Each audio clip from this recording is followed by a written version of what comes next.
Hola, ¿qué tal? Hoy quiero comentar las preguntas que te deberías hacer si quieres comprobar si tu setup internacional es totalmente legal.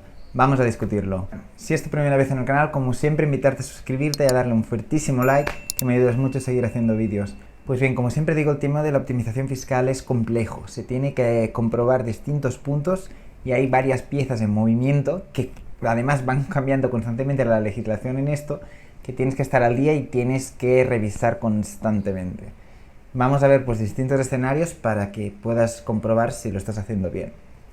Siempre la primera cosa, si tienes una empresa offshore, una empresa fuera de tu territorio de residencia, tienes que preguntarte dónde está la dirección efectiva en caso de que en tu país la residencia de esa empresa, la residencia quiere decir si es tributable en un lugar o en otro, se determina por dónde es el management, por dónde es el control efectivo. En la mayor parte de países occidentales de impuestos altos es la forma en que te tienen para cazar una empresa externa, que sea donde se está dirigiendo. Hay algunos lugares, tipo Europa del Este, por ejemplo Bulgaria, que esto no es así y es genial porque la residencia de la compañía se determina por dónde se ha incorporado. Tú lo has incorporado en otro lugar y aunque el management sea local desde Bulgaria, por ejemplo, por ahí no te cogen. Tienen otras cosas que después vamos a ver. Pero esto, por ejemplo, en España, en muchos países de Europa, hasta algunos de Latinoamérica, por ahí te cogen si la residencia de la empresa extranjera se determina por dónde se está dirigiendo. Así que si es tu caso, por ejemplo en España, de que una empresa extranjera se determina su residencia por dónde se está dirigiendo, lo primero que tienes que ver es exactamente cómo determinan este concepto del control efectivo. Hay países más agresivos que otros, por ejemplo los del norte de Europa, Suecia, Finlandia, Noruega. Eso es horrible, es el peor de los casos porque ahí el management es día a día, que se llama. O sea, no te sirve para nada lo de poder tener una persona fiduciario ahí pagado de dirección o alguien que es empleado que le das algún tipo de cargo administrativo. Ahí el control es exhaustivo y hay muchos casos legales que van contra esto. Hay otros lugares que no es así, que simplemente pues después, por ejemplo, en el cómputo del año, pues dónde se ha dirigido principalmente. Entonces, pues bueno, ahí te tienes que plantear lo que comento. Si estás todo el año sentado en España con una empresa extranjera y eres el único director, pues ya te digo, sea 100% negro. Ahora, si estás pues mucha parte del año viajando o lo tienes subcontratado, cosas que puedes esquivar. La siguiente cosa es la legislación del source income, la legislación de dónde se generan los ingresos, la fuente de los ingresos también se puede llamar. Esto es muy crítico ya que de lo mismo que pasa con si hay solo un director, si esta empresa extranjera únicamente de personal eres tú y estás todo el año sentado en España, aunque pagues a un director fuera, si toda la actividad económica la has producido desde España, se lanza lo que se llama establecimiento permanente. Propiamente las legislaciones lo empiezan a imputar a los 3 meses de haber creado actividad económica desde un país, por lo que, por ejemplo, tanto de moda que dicen de una empresa en Estonia, si tú estás 3 meses aportando actividad económica desde España para esta empresa estoniana, estarías creando un establecimiento permanente de esta empresa en España.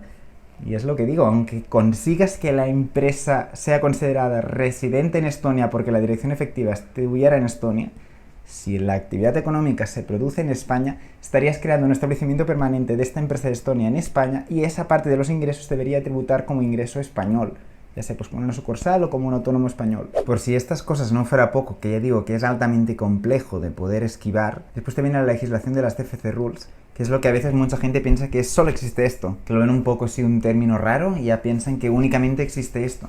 Y esto es lo último que ha entrado en vigor, pero como comento, las otras legislaciones ya existen desde hace muchísimos años. Por lo que antes de preocuparte por las CFC Rules, preocúpate de las cosas que te estoy comentando anteriormente. Es lo que veo de muchos gurús de optimización y ilusión, pues únicamente comentan lo otro y todo lo otro como si no existiera. Por eso digo siempre de que plantéate todo lo que te están diciendo, contrasta cómo es las leyes y después haz una opinión objetiva. En cuanto a esto de las CFC Rules, también pues las van actualizando.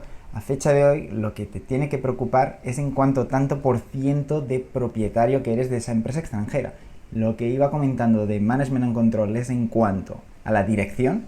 Tú, por ejemplo, puedes ser el 20% de accionariado, pero ser el director y que eso te haga que la empresa extranjera sea residente fiscal en España, por ejemplo. CFC Rules te cogería en cuanto de si tú tienes, por ejemplo, en España más del 50% de la empresa y la tributación de la empresa extranjera pues tuviera un rango inferior al que se determina en ese momento en la legislación española.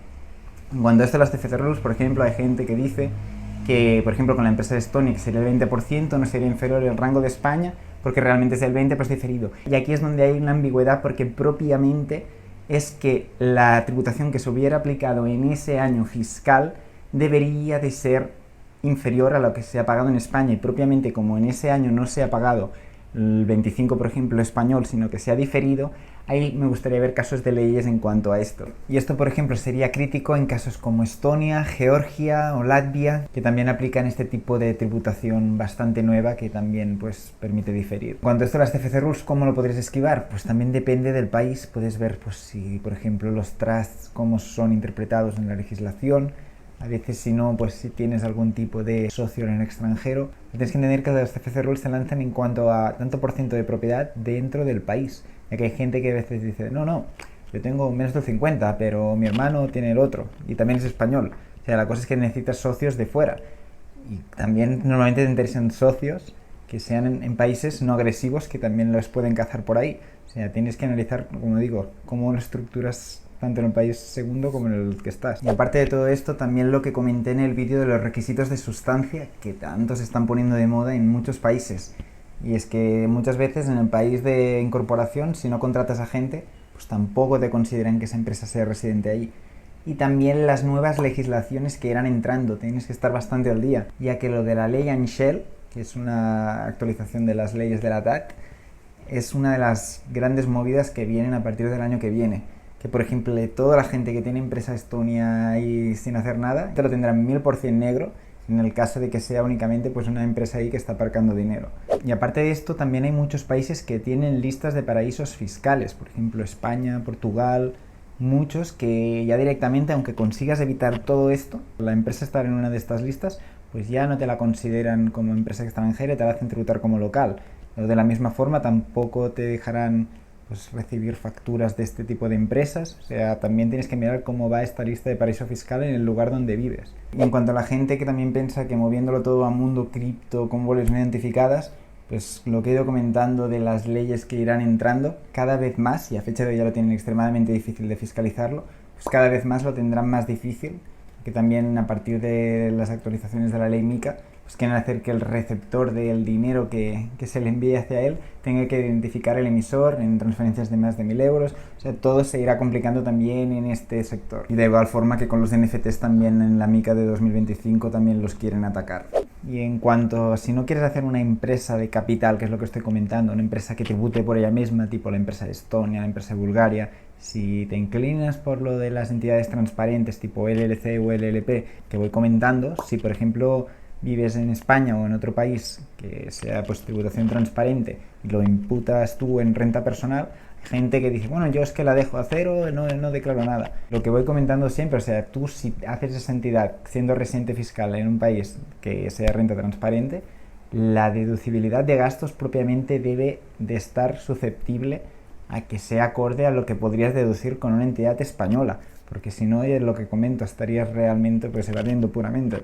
Entonces, bueno, es el grado de riesgo que quieras asumir en cuanto a posibles inspecciones. Y ten en cuenta que con todo lo famoso que se está poniendo todo el mundo, por ejemplo, de las LLCs, y lo que he ido comentando de las regulaciones que irán entrando en iOS, pues mucho ojo con hacer algunas cosas que se dicen por ahí. Así que nada, como digo, pues 1000 cosas a tener en cuenta. Es muchísimo más complejo de lo que te piensas y tienes que siempre cuestionarte todo lo que escuchas. Espero pues haberte ayudado. Si necesitas ayuda con todo esto me puedes agendar llamada. Te dejo el link en etiquetas en descripción. También tengo mi formación Libertad Fiscal, que intento desglosar todo esto pues un poco más al detalle y más entendible pues para que lo puedas seguir desde cero. Así que ya sabes, también te dejo el link por aquí abajo y espero verte en el siguiente vídeo. ¡Chao!